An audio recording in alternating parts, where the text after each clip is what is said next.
প্রথম টি-20তে বাংলাদেশের বিপক্ষে ৪৫ বলে ৬৯ রান ইনিংস খেলে আয়ারল্যান্ডের ক্রিকেটার হ্যারি টেক্টর কি বিপিএলে দল নিশ্চিত করে ফেলেছেন? না, অফিসিয়ালি তাকে এখনও কেউ নেয়নি, তবে সম্ভাবনা অনেক বেশি তার দল পাওয়ার। আগামী ৩০ নভেম্বর বিপিএলের নিলাম অনুষ্ঠিত হবে।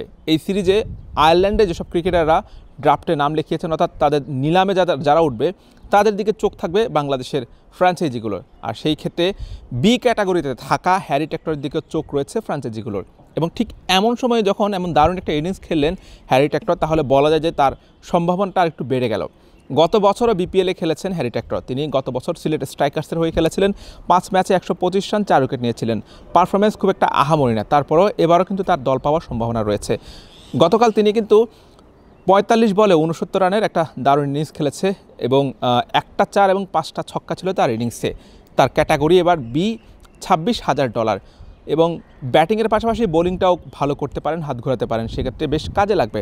এমন ক্রিকেটাররা আসলে বিপিএলের যারা ফ্র্যাঞ্চাইজি রয়েছে তারা একটু বেশিই খোঁজেন। তো সেই ক্ষেত্রে বলা যায় যে এমন ইনিংসের পর হ্যারি টেক্টরের দল পাওয়ার সম্ভাবনা একটু বেড়ে গেছে। আয়ারল্যান্ডের আরও বেশ কয়েকজন ক্রিকেটার এবারে নিলামে উঠবে। পল স্টার্লিং, কার্টিস ক্যাম্পাররা রয়েছেন। তবে ক্যাম্পার গতবারও খেলেছিলেন। পল স্টার্লিং বিপিএলের সবচেয়ে বেশিবার খেলেছেন আয়ারল্যান্ডের ক্রিকেটারদের মধ্যে। Sylhet Royals, Sylhet strikers, Khulna Titans, বেশ কয়েকটি দলে তিনি খেলেছিলেন। তবে এবার তিনি দল পান কিনা সেটা আসলে বলা মুশকিল। তবে কার্টিস ক্যাম্পার কিংবা হ্যারি টেক্টররা দল পাওয়ার সম্ভাবনা খুব বেশি, এটা বলাই যায়। কারণ আয়ারল্যান্ডের ক্রিকেটাররা টেস্ট ওয়ানডের চেয়ে টি-20টা একটু ভালোই খেলেন এবং বিপিএলে যেই মানের উইকেট হবে, অর্থাৎ আমরা দেখেছিলাম যে গতকাল যে উইকেটটা দেখেছিলাম ঠিক হয়তো সেরকম উইকেট হতে পারে। তো সেরকম উইকেটে আসলে এই ক্রিকেটাররা ভালো সুবিধা আদায় করে নিতে পারবেন। সেই জায়গায় বলা যায় যে হ্যারি টেক্টরের যেই ক্যাপাবিলিটি রয়েছে এবং তার যে বাজেট বা দলগুলোর বাজেট অনুযায়ী তিনি আসলে দল পাওয়ার সম্ভাবনা একটু বেশি বলা যায়। প্রথম ম্যাচটা গেছে, দ্বিতীয় ম্যাচটা আগামীকাল অনুষ্ঠিত হবে। নিলামের আগে দ্বিতীয় ম্যাচটা, অর্থাৎ গতকালকের ম্যাচটা হবে শেষ ম্যাচ। যদি আগামীকালও হ্যারি টেক্টর ভালো একটা ইনিংস খেলেন তাহলে কিন্তু তার দল পাওয়া শতভাগ নিশ্চিত বলা যায়। কারণ দলগুলো আসলে এই সিরিজে যেসব ক্রিকেটার আছেন, সেটা বাংলাদেশি হোক কিংবা আয়ারল্যান্ডের হোক বা অন্যান্য যেই সব বিভিন্ন জায়গায় যে ফ্র্যাঞ্চাইজি লিগ চলছে বা ইন্টারন্যাশনাল টুর্নামেন্ট চলছে, সেই সব জায়গায় যেসব ক্রিকেটাররা বাংলাদেশের ড্রাফটে নাম লিখিয়েছে, প্রায় ২৫০ জন ক্রিকেটার, তাদের দিকে চোখ থাকবে যে তারা আসলে কেমন পারফরমেন্স করছে সাম্প্রতিক সময়ে। এই জন্য হ্যারি টেক্টরের জন্য এটা প্লাস পয়েন্ট। যদি তিনি বিপিএলে দল পেতে চান তাহলে আগামীকালকের ম্যাচটাও তাকে একটু ভালো খেলা উচিত, বা কিংবা ভালো খেললে হয়তো তার দলটা নিশ্চিত হয়ে যাবে।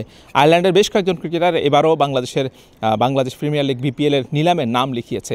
বিপিএল নিয়ে আসলে কথা বলছিলাম, একটা কথা না বললেও সেটি হচ্ছে বিপিএলে এবার একটা ভিন্ন উন্মাদনা তৈরি করছে নোয়াখালী এক্সপ্রেস। নোয়াখালী ফ্র্যাঞ্চাইজি যুক্ত হওয়ার পর থেকে আমরা গতকাল দেখেছিলাম যে আসলে এই সিরিজ নিয়ে মানুষের আগ্রহ কম, বিপিএল নিয়ে আগ্রহটা বেশি এবং নোয়াখালীর দর্শকদের আগ্রহ সবচেয়ে বেশি দেখলাম। তাদের মাঝে যে উৎসাহ উদ্দীপনা, এবং বোধ করি বলতে পারি যে চট্টগ্রামের মাঠে যখন নোয়াখালীর খেলা হবে তখন কিন্তু চট্টগ্রামের দর্শকদের চেয়েও নোয়াখালীর দর্শকদের ক্রেজ অনেক বেশি থাকবে। যেহেতু ফেনী, নোয়াখালী, লক্ষ্মীপুর চট্টগ্রাম থেকে খুব বেশি দৌড়ে না, ১.৫ ঘন্টা ২ ঘন্টার পথ, সেই জায়গা থেকে আসলে প্রচুর পরিমাণে দর্শক এখানে খেলা দেখতে আসবে। এবং ঢাকাতেও নোয়াখালীর দর্শক হবে প্রচুর, কিন্তু সিলেটে হয়তো একটু কম হতে পারে।